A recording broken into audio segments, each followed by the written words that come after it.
DTV news కి స్వాగతం. ఉస్మానియా విశ్వవిద్యాలయం క్యాంపస్లో నూతన హాస్టల్ భవనాలను ప్రారంభించారు ముఖ్యమంత్రి రేవంత్ రెడ్డి. ఈ తెలంగాణ గడ్డ మీద ఎంతో మంది విద్యావేత్తలు, అగ్రనాయకులు ఈ ఉస్మానియా యూనివర్సిటీలో చదువుకున్నారని తెలిపారు రేవంత్ రెడ్డి. తెలంగాణకు ఏ సమస్య వచ్చినా, ఏ సంక్షోభం వచ్చినా మొట్టమొదటిగా చర్చించేది ఈ ఉస్మానియా యూనివర్సిటీలోనే అని అన్నారు సీఎం.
కరీంనగర్ జిల్లా చొప్పదండి నియోజకవర్గం గంగాధర మండలంలోని పీసీసీ చీఫ్ మహేష్ కుమార్ గౌడ్ ఆధ్వర్యంలోని జరుగుతున్న జనహిత పాదయాత్రలో భాగంగా గంగాధర మండలంలోని ఎస్సీ బాలుడ హాస్టల్లో శ్రమదానం కార్యక్రమంలో AICC incharge Meenakshi Natarajan, MLA Medipalli Satyam, Congress నాయకులు వెలిచాల రాజేందర్ రావు, నరేందర్ రెడ్డి, గాలి మరియు ఇతర ముఖ్య నేతలతో కలిసి పాల్గొన్నారు. మంత్రి పొన్నం ప్రభాకర్ ప్రజల్లో సేవాభావం పెంపొందించడమే ఈ శ్రమదానం యొక్క కార్యక్రమం యొక్క ప్రధాన లక్ష్యమని, గ్రామాభివృద్ధి సమాజ అవసరాలకు తోడ్పడే దిశగా కాంగ్రెస్ పార్టీ ఎల్లప్పుడూ కూడా ప్రజలతో కలిసికట్టుగా ఉంటుందని అన్నారు మంత్రి పొన్నం ప్రభాకర్ గౌడ్. ఎన్నికల ముందు ఇచ్చిన హామీ మేరకు మెగా డిఎస్సీతో యువత కలను నిజం చేసింది కూటమి ప్రభుత్వం అని అన్నారు. ఎమ్మెల్సీ భూమిరెడ్డి రామ్ గోపాల్ రెడ్డి ముఖ్యమంత్రిగా ప్రమాణ స్వీకారం చేసిన వెంటనే ఆయన మొదటి సంతకంగా మెగా డిఎస్సీ పైన చేయటం ముఖ్యమంత్రి చంద్రబాబు చిత్తశుద్ధికి నిదర్శనమన్నారు. ఎమ్మెల్సీ భూమిరెడ్డి రామ్ గోపాల్ రెడ్డి. అందరికీ నమస్కారం. ఎన్డీఏ ప్రభుత్వం ఎన్నికల ముందు హామీ ఇచ్చిన మేరకు రాష్ట్రంలో ఉన్న నిరుద్యోగ ఉపాధ్యాయులందరికీ ఉద్యోగ అవకాశాలు కల్పించాలనే సత్సంకల్పంతో మెగా డిఎస్సీ నిర్వహించడం జరిగింది. గౌరవ ముఖ్యమంత్రి గారు ప్రమాణ స్వీకారం చేసిన తర్వాత బాధ్యతలు తీసుకున్న మొదటి రోజే మొదటి సంతకంగా మెగా డిఎస్సీ పైన ఆయన సంతకం చేసి దాదాపు 16,347 టీచర్ పోస్టుల భర్తీకి కార్యాచరణను శ్రీకారం చుట్టడం జరిగింది. ఇంత పెద్ద ఎత్తున ఈ ప్రక్రియ ప్రారంభమై రాష్ట్రంలో వేలాదిగా ఎదురు చూస్తున్న నిరుద్యోగ యువతీ యువకులకు టీచర్ ఉద్యోగాలు ఒకవైపు ప్రభుత్వం కల్పిస్తుంటే, జగన్మోహన్ రెడ్డి గారు ఆయన వందిమాగాదులు, ఆయన ఒత్తాసు పలుకుతున్న మీడియా దీన్ని సహించలేకుండా మళ్ళీ నిరుద్యోగులలో, అంతేకాకుండా ప్రస్తుతం అర్హత సాధించిన వారందరిలో కూడా గందరగోళం నింపేదానికి ప్రయత్నాలు జరుపుతూ ఉంది. ఏదైనా నోటిఫికేషన్ ఇచ్చేటప్పుడు అన్ని విషయాలను కూడా కూలంకషంగా పరిశీలించి ఆప్షన్లకు సంబంధించి కూడా ఆ రోజే ముందుగా ఆ నోటిఫికేషన్లో చెప్పడం జరిగింది. రిజర్వేషన్లకు సంబంధించి కూడా ఆ నోటిఫికేషన్లోనే స్పష్టంగా చెప్పడం జరిగింది. ఇప్పుడు మెరిట్ లిస్టు విడుదలై రేపటి నుంచి ఎవరైతే అర్హత సాధించారో, ఎవరైతే ఉద్యోగాలు పొందుతున్నారో వారందరికీ సర్టిఫికెట్ల వెరిఫికేషన్ కూడా రేపు ప్రారంభం కావడం జరుగుతోంది. మరో 10-15 రోజుల్లో వాళ్ళందరికీ కూడా నియామక పత్రాలు అందజేసి వారికి పాఠశాలను కూడా కేటాయించడం జరుగుతుంది. కానీ వీళ్ళల్లో ఈ ఉద్యోగాలు సాధించిన ఆనందంలో వీరంతా ఉంటే సాక్షి పత్రికకు కానీ లేకపోతే జగన్మోహన్ రెడ్డి గారికి కానీ చాలా ఇబ్బంది పడడం జరుగుతోంది. ఎవరు కూడా ఎలాంటి అభ్యంతరాలు వ్యక్తం చేయకోకుండా ఇంకా డిఎస్సిలో నో ఆప్షన్, అంతేకాకుండా పరీక్షకు ముందే పోస్టుల ప్రాధాన్యతను ఆయా ఉద్యోగార్థులు ఎంపిక చేసుకోవడం జరిగింది. మళ్ళీ ఎడిట్ ఆప్షన్ ఇవ్వాలని చెప్పి ఈరోజు ఎవరైతే ఉద్యోగాలు పొందారో వారిలో గందరగోళానికి శ్రీకారం చుట్టే ప్రయత్నం జరుగుతోంది. ఈ సందర్భంగా ఈ ఉద్యోగాలు పొందుతున్న నిరుద్యోగ యువతీ యువకులందరికీ కూడా విజ్ఞప్తి చేసేది ఒకటే, ఎంతో బాధ్యతగా మీకు ఇచ్చిన మాట మేరకు రాష్ట్ర ఆర్థిక పరిస్థితి అంతంత మాత్రంగా ఉన్నా గతంలో జగన్మోహన్ రెడ్డి గారు 23,000 పోస్టులు భర్తీ చేస్తా అని చెప్పి మీ అందరికీ కూడా మోసం చేసిన పరిస్థితులలో మీకందరికీ అవకాశాలు కల్పించాలనే సదుద్దేశంతో 16,347 పోస్టులను భర్తీ చేయడం జరిగింది. ఆనాడు కాంగ్రెస్ పార్టీ ఎన్నికల మేనిఫెస్టోలో మమ్మల్ని గెలిపించండి, మీకు ఫిక్స్డ్ వేతనం ఇస్తామని మాట ఇచ్చిందని, ఇచ్చిన మాట నిలబెట్టుకోవాలని అన్నారు మాజీ మంత్రి సిద్దిపేట ఎమ్మెల్యే హరీష్ రావు. రేవంత్ రెడ్డి మీరు ఏ మాట ఇచ్చారో ఆ మాట నెరవేర్చండి అని అడుగుతున్నారు. ఇది కొత్త విషయం కాదు. ఇచ్చిన మాట ప్రకారం హామీని నెరవేరుస్తారా లేదంటే ఉద్యమించమంటారా అని ప్రశ్నించారు హరీష్ రావు. ఆనాడు కాంగ్రెస్ పార్టీ మేనిఫెస్టోలో మమ్మల్ని గెలిపించండి, మీకు ఫిక్స్డ్ వేతనం ఇస్తాం, మీకు 18,000 రూపాయల వేతనం ఇస్తామని చెప్పి మాట ఇచ్చింది. నమ్మి కాంగ్రెస్ పార్టీకి ఓటేసి గెలిపించారు. మరి మీరు ఏమడుగుతుండ్రు? ఏ మాట అయితే ఇచ్చిండ్రో ఆ మాట నెరవేర్చయ్యా రేవంత్ రెడ్డి అంటున్నాం. అంతకుమించి ఏమైనా అడుగుతున్నారా? గొంతెమ్మ కోరికలు కోరతలేరు, కొత్త ముచ్చట అసలే అడుగుతలేరు. ఇచ్చిన మాట నెరవేర్చుమని మీరు అడుగుతా ఉన్నారు. పోయినసారి మీరు కోటిలో మన డైరెక్టరేట్ దగ్గరికి వస్తే పోలీసులతో కొట్టించారు. ఆశా వర్కర్లను ఏ రకంగా కొట్టిండ్రో వీడియోలు రాష్ట్రం అంతా కూడా చూసింది. సరే టైం ఇవ్వమని మంత్రి గారు అడిగిండ్రు, టైం ఇచ్చారు. టైం ఇచ్చి ఇలా ఇంకొక ఏడాది చూసి 2 ఏళ్ళు అయింది, అయ్యేపాయ సగం పీరియడ్ అయ్యేపాయ. మరి ఇంకెప్పుడు పెంచుతావు? సగం పీరియడ్ అయిపోయింది కదా, మంచి మాట కొద్ది ఇస్తావా? మరి ఆశాలందరినీ పెద్ద ఎత్తున ఉద్యమానికి వెళ్ళమంటవా అని ఇలా ముఖ్యమంత్రి రేవంత్ రెడ్డి నేను అడుగుతా ఉన్నా. పెనపాక మండలం వ్యవసాయ కార్యాలయం ముందు బీఆర్ఎస్ పార్టీ ఆధ్వర్యంలో ధర్నా నిర్వహించారు. యూరియా కోసం రైతు గోస బీఆర్ఎస్ భరోసా అనే కార్యక్రమంతో వ్యవసాయ కార్యాలయానికి ర్యాలీగా వెళ్లి రైతులకు సకాలంలో యూరియా అందేటట్లు చేయాలని వినతి పత్రం అందించారు. సరిపడా యూరియా రైతులకు సరిపడా యూరియా రైతులకు సరిపడా యూరియా జై తెలంగాణ జై తెలంగాణ కేటీఆర్ గారి నాయకత్వం జై తెలంగాణ రైతులకు యూరియా వెంటనే రైతులకు యూరియా వెంటనే ఇదే మీ రాజ్యం ఇదే మీ రాజ్యం దొంగల రాజ్యం దోపిడీ రాజ్యం ఇదే మీ రాజ్యం ఇదే మీ రాజ్యం దొంగల రాజ్యం దోపిడీ రాజ్యం జై తెలంగాణ కేసీఆర్ గారి నాయకత్వం కేటీఆర్ గారి నాయకత్వం జై తెలంగాణ బీసీలకు 42% రిజర్వేషన్లు కల్పించిన తర్వాతే స్థానిక సంస్థల ఎన్నికలు నిర్వహించాలని కోరుతూ బీసీ సంక్షేమ సంఘం జాతీయ అధ్యక్షులు ఆర్ కృష్ణయ్య చేపట్టిన సత్యాగ్రహ దీక్షకు తెలంగాణ జాగృతి పక్షాన సంపూర్ణ మద్దతు ప్రకటిస్తున్నామని ఎక్స్ వేదికగా ప్రకటించారు కల్వకుంట్ల కవిత.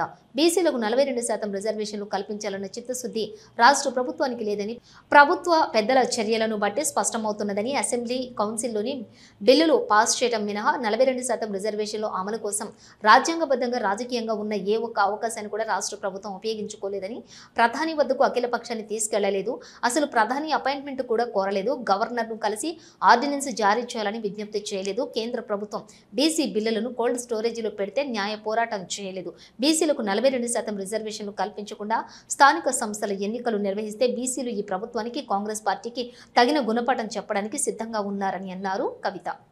ఎస్ఎఫ్ఐ ఆధ్వర్యంలో స్కాలర్షిప్ ఫీజు రియంబర్స్మెంట్ నిధులు వెంటనే విడుదల చేయాలంటూ విజయనగరం కలెక్టరేట్కు ర్యాలీగా తరలివెళ్లారు విద్యార్థులు. ఏడాదిగా ఫీజు రియంబర్స్మెంట్ ఇస్తామని చెబుతున్నారు కానీ ఇంతవరకు అమలు చేయలేదని అన్నారు విద్యార్థులు. తక్షణమే ఫీజు రియంబర్స్మెంట్ చెల్లించాలంటూ కలెక్టరేట్ వద్ద ధర్నా చేశారు. స్ట్రైక్ చేయడానికి గల మెయిన్ రీజన్ ఏంటంటే మా విద్యార్థులు ఎవరైతే ఉన్నారో వాళ్ళకి స్కాలర్షిప్ అనేది పడడం లేదు. గత సంవత్సరం నుండి మాకు చెప్తున్న విద్యార్థులకు స్కాలర్షిప్ వేస్తాం, మీరు బాగా చదువుకోవచ్చు, కానీ ఎప్పుడు వేస్తారు? ఇంతవరకు ఆ యొక్క పథకం ఏదైతే ఉందో అది నెరవేర్చనే లేదు గవర్నమెంట్. మేము గవర్నమెంట్ అడుగుతాం, ఇంతవరకు మాకు ఎందుకు స్కాలర్షిప్ వేయలేదని అడుగుతున్నాం. నెక్స్ట్ పీజీ చదువుతున్న విద్యార్థులు ఎవరైతే ఉన్నారో వాళ్ళకి జీవో నెంబర్ 77వ నెంబర్ని రద్దు చేసి వాళ్ళకి ఫీజు రియంబర్స్మెంట్ అనేది పడేటట్టు చేయాలి. అలాగే గవర్నమెంట్ హాస్టల్స్ ఏవైతే ఉన్నాయో వాటిలో మంచి సౌకర్యాన్ని కల్పించాలి. అంటే ఫుడ్ ఏదైతే ఉందో 1600 నుంచి 3000 వరకు ఫీజు అనేది పెంచాలి. నెక్స్ట్ వచ్చేసరికి కొత్త భవనాలను నిర్మించాలి. తర్వాత మెడికల్ కాలేజెస్ అనేవి కొత్తగా మన విజయనగరంలో నిర్మించాలి. ఇదే మెయిన్ రీజన్ మనం స్ట్రైక్ చేయడానికి గల కారణం. ఈరోజు ఈ స్ట్రైక్ చేయడానికి ఏంటంటే పేరు నా పేరు శ్రీలత, గవర్నమెంట్ ఫైనల్ ఇయర్. మేము ఫైనల్ ఇయర్కి వచ్చినా సరే మాకు 2 ఇయర్స్లో ఎటువంటి స్కాలర్షిప్ రాలేదు. దీనికి అంటే ఈ తర్వాత కొత్త ప్రభుత్వం వచ్చి అధికారులకు 15 గంటలు అవుతున్నా సరే ఇప్పటికి కూడా ఎన్నికల వల్ల బకాయిలు ఏవైతే ఉన్నాయో ఫీజు రియంబర్స్మెంట్ బకాయిలు ఏమి చెల్లించలేదు. దీనివల్ల ఎంతో మంది విద్యార్థులు చదువు ఆజ్ఞాలు మేము కూడా ఎంతో వరకు ఏదో ఒకటి ఏమి చదువుకుంటామో చదువుకోవాల్సిన పరిస్థితి. అదే ఈ ఫీజు రియంబర్స్మెంట్ ఏవైతే ఉన్నాయో చెల్లించినట్టయితే మాకు ఎప్పటికప్పుడు వేసినట్టయితే ఖచ్చితంగా ప్రతి స్కూల్ చదువుకుంటారు. ముఖ్యంగా మినిస్టర్ ఆఫీసు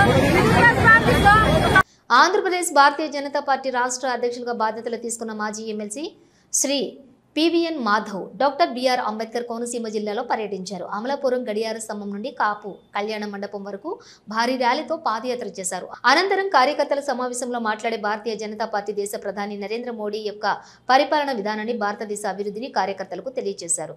ఈ కార్యక్రమంలో ఎమ్మెల్సీ శ్రీ సోము వీర్రాజు, మాజీ ఎమ్మెల్యే శ్రీ మానేపల్లి అయ్యాజీ వేమ, ఆంధ్రప్రదేశ్ మాజీ పశు గుణాభివృద్ధి సంస్థ మాజీ చైర్మన్ శ్రీ యాళ్ల దొరబాబు, నల్ల పవన్ కుమార్ తదితరులు పాల్గొన్నారు. ఈ కార్యక్రమంలో డాక్టర్ బిఆర్ అంబేద్కర్ కోనసీమ జిల్లా నూతన అధ్యక్షులు శ్రీ అడపాల సత్యనారాయణ ఆధ్వర్యంలో జరిగింది. మనందరి యొక్క పిల్లలు బంధువులు ఇవాళ విదేశాల్లో ఉంటారు. వాళ్ళని అడగండి, ఇవాళ ఐఆమ్ ఫ్రమ్ ఇండియా అంటే వాళ్ళకి దక్కుతున్న గౌరవం.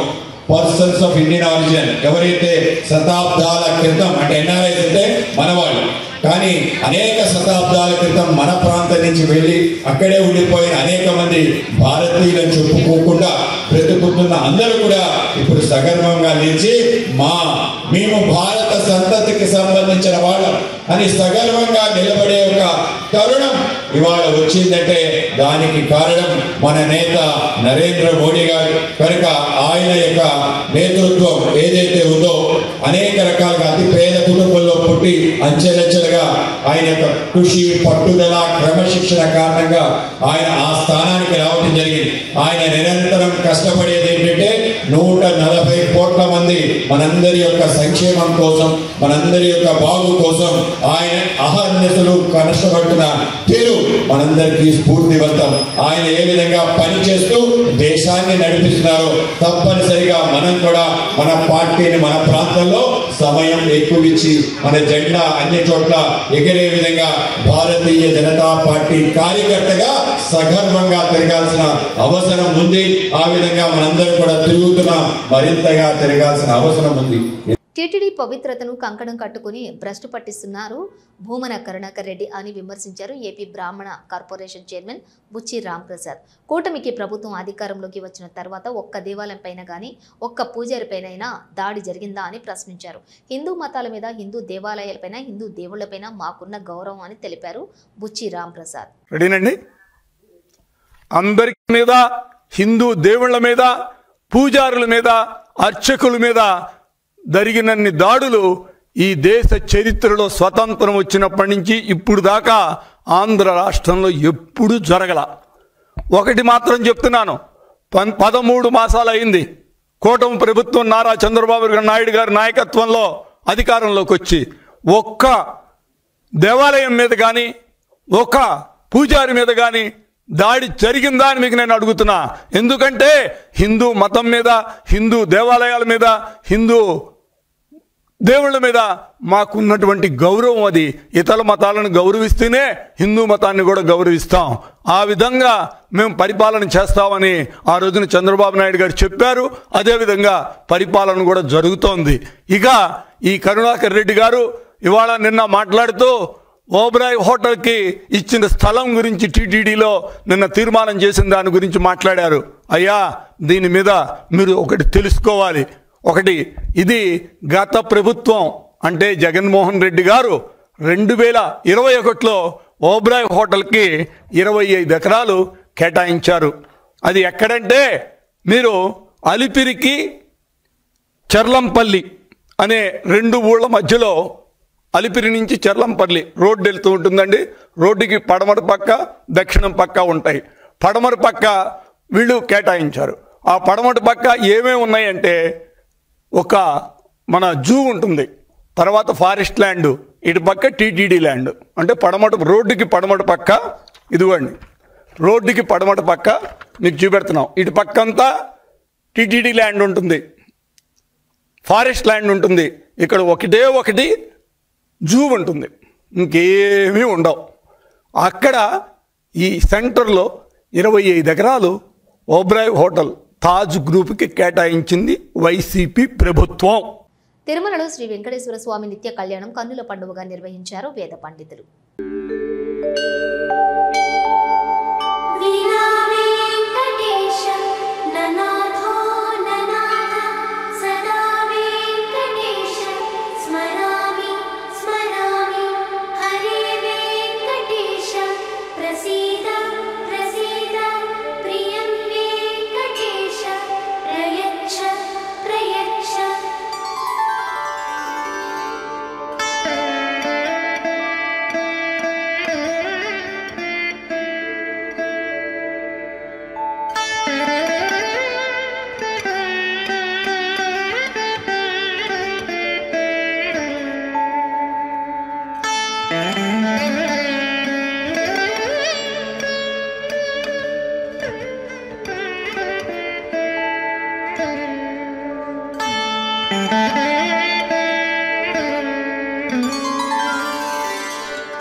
అలా చెప్పగలిగిన రోజు మనం స్వామివారితో సఖ్యం చేసినట్టు.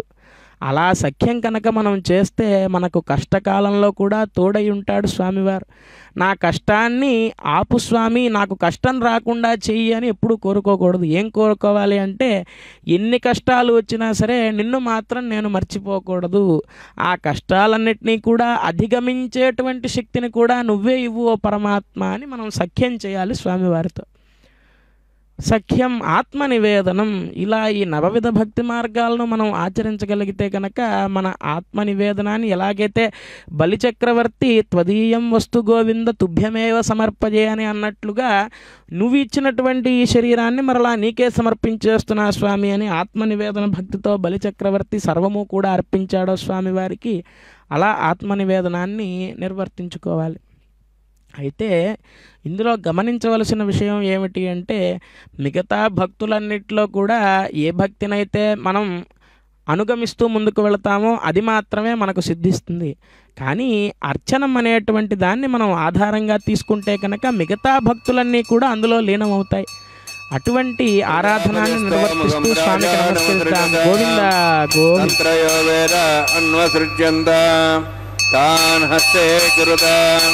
అథా సీతా సావిత్రీ సుమంగళీర్యం మధురిమాగం సమేతవస్యత సౌభాగ్యమత్వై దత్వాయాధాస్తం విపరేదన శ్రియే జాత శ్రియా నిర్యాయ శ్రీ అంబజో చతుర్భ్యో దాది శ్రీ అంబసానామృతమాయన్ భవంతి సత్యా సమిధాం దద్రౌ. శ్రీదేవ్యై నమః. రక్షాబంధన ముహూర్తోస్తి భవంతో మహాంతో న గృహ్ణन्तు. సుముహూర్తోస్తు.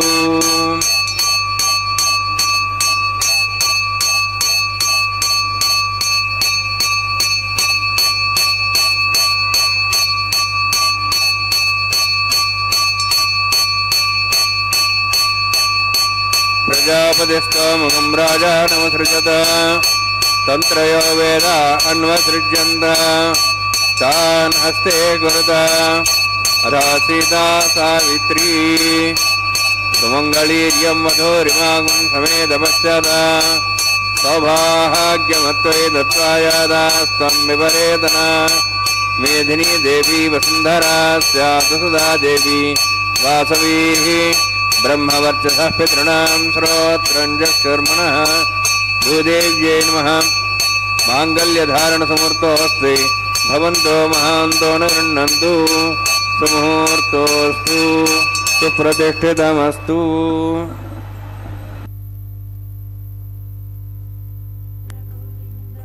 గోవింద హరి గోవింద.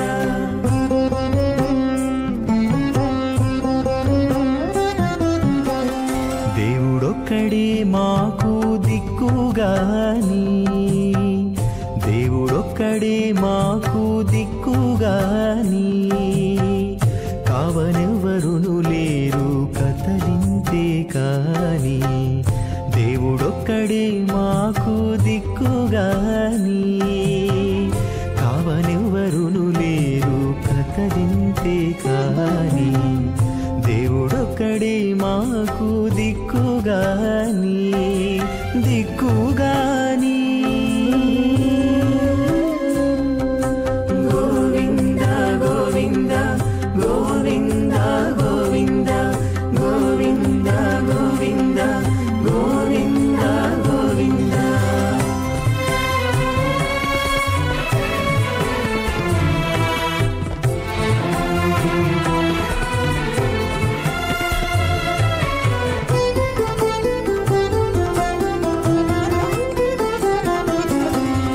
పచ్చి ఒళ్ళు మోచితిమి, పాపమెల్లా చేసితిమి, హెచ్చిన మీదటి శుద్ధులు ఏటివో కాని. పచ్చి ఒళ్ళు మోచితిమి, పాపమెల్లా చేసితిమి, హెచ్చిన మీదటి శుద్ధులు ఏటివో కాని. రచనబడే మా గుట్టు రమణుల చేతబెట్టు. గోవింద గోవింద గోవింద గోవింద. రచనబడే మా గుట్టు. ఒంటిమిట్ట కోదండ రామస్వామి ఆలయ పవిత్రోత్సవాల శోభ అంగరంగ వైభవంగా జరిగింది. ఒంటిమిట్ట కోదండ రామస్వామి ఆలయ పవిత్రోత్సవాలలో భాగంగా సర్వాలంకరణ శోభితులైన సీతా లక్ష్మణ సమేత కోదండ రామయ్య పూజలను అందుకున్నారు.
రెండుసార్లు టీటీడీ చైర్మన్గా, 3 సార్లు బోర్డు సభ్యునిగా, తిరుపతి స్థానికుడిగా ఒబెరాయ్ హోటల్కు టీటీడీ స్థలం ఇవ్వటం సరైనది కాదు అని మాట్లాడారు.